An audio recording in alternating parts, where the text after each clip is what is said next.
మీ ఇంట్లో ఒకే రాశికి చెందిన వాళ్ళు ఇద్దరు ఉన్నారా? లేదనంటే ఒకే అక్షరంతో పేరు మొదలయ్యే వాళ్ళు ఇద్దరు ఉన్నారా? ఒకే డేట్ ఆఫ్ బర్త్‌లో సో మంత్ చేంజ్ అయినా పర్లేదు. ఒకే డేట్ ఆఫ్ బర్త్‌లో చెందిన వారు ఇద్దరు ఉన్నారా? అయితే ఇంకా మీ జీవితం ఎక్కడ వేసిన గొంగళ్ళ అక్కడిలాగానే ఉంటుంది.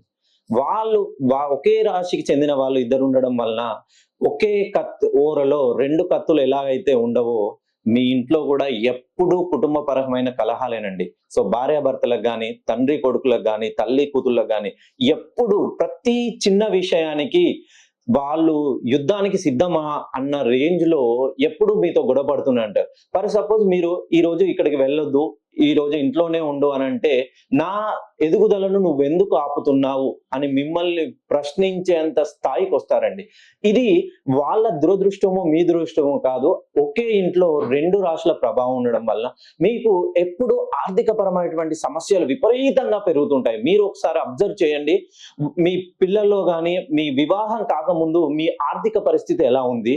ఇప్పుడు ఎలా ఉంది? దినదినంగా మనము డెవలప్ అవుతున్నామా? దిగజారిపోతున్నామా? అనేది మీకు మీరే ఆత్మ విమర్శన చేసుకోవాల్సిన విషయం. ఎందుకనంటే ఒకే రాశికి చెందిన వాళ్ళు ఉండడం వల్ల వాళ్ళ రాశ్యాధిపతుల మధ్య లగ్నాలు కుదరక ఎప్పుడూ గొడవలు పడుతూనే ఉంటారు. వారి ప్రభావం మీపై ఉండడం వల్ల ఆర్థికంగా మీరు ఎప్పుడూ వెనుకబడిపోతూ ఉంటారండి. విపరీతంగా రుణ బాధలు పెరిగిపోతుంటాయి. ఎవరైతే పై చదువుల కోసం విదేశాలకు వెళ్ళాలనుకుంటున్నారో వాళ్ళకి ఆకస్మికంగా మధ్యలోనే ఆగిపోతారండి. పోనీ చివరి వరకు వెళ్ళి అక్కడికి వెళ్ళాక చాలా అంటే చాలా సమస్యలు.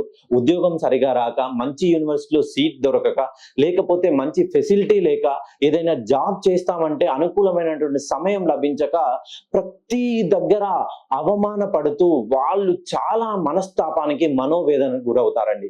ఇవన్నిటికి మీ పేరులోని ఒక అక్షరాన్ని చేంజ్ చేసుకొని చూడండి, మీ జీవితం మారబోతుంది. 100కు 100% మీ జీవితాన్ని, నుదిటి రాతలను మార్చే శక్తి చేతి రాతలకు ఉందన్నది ఎంతవరకు నిజమో, పేరులో సంఖ్యాబలాన్ని చేంజ్ చేసుకోవడం వల్ల మనకొచ్చే కష్టాలకి చెక్ పెట్టడము అంతే నిజమండి.